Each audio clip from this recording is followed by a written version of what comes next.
থমকে গেল মহাকাল, শোকের সাগরে ভাসিয়ে চিরবিদায়। থমকে গেছে দেশ, স্তব্ধ প্রকৃতি, ক্রীড়াঙ্গন রং হারিয়েছে তাঁর চলে যাওয়ায়। শেষ বিদায়ে কোটি মানুষের ভালোবাসায় সিক্ত ক্রীড়ানুরাগী তিনবারের প্রধানমন্ত্রী বেগম খালেদা জিয়া।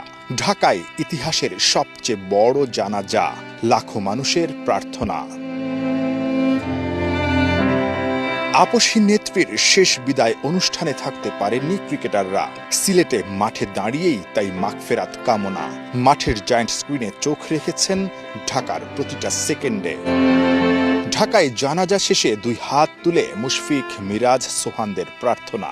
বিসিবি সভাপতি আমিনুল ইসলাম সহ হাজির পরিচালকরা।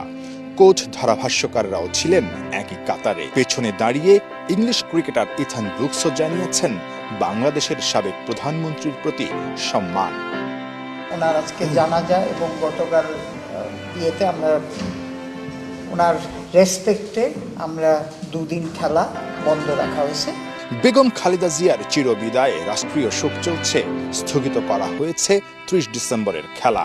4 জানুয়ারি একই মাঠে হবে ওই ম্যাচ দুইটা।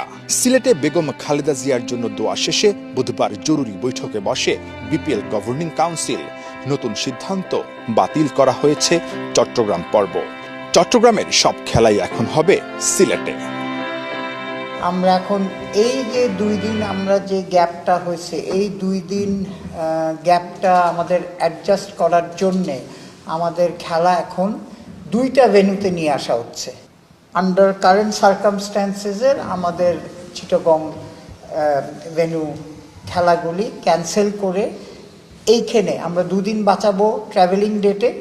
হ্যাঁ, যেটা ধরেন এখান থেকে অল ইকুইপমেন্ট চিটাগং যাওয়ার কথা ছিল, আবার ওইখান থেকে 2 দিন আপনারা আগের পিকচারটায় দেখবেন। সো ওইটাকে অ্যাডজাস্ট করে আমরা চিটাগংয়ের খেলাগুলি এখানে নিয়ে আসছি, সিলেটে নিয়ে আসছি। সিলেটে এখন 12 তারিখ পর্যন্ত খেলা হবে। 12 জানুয়ারি পর্যন্ত খেলা চলবে সিলেট ইন্টারন্যাশনাল স্টেডিয়ামে। এরপর বিপিএল চলে যাবে ঢাকাতে। ফাইনাল 23 জানুয়ারি। নাহিয়ান বিন জসিম, 71, সিলেট।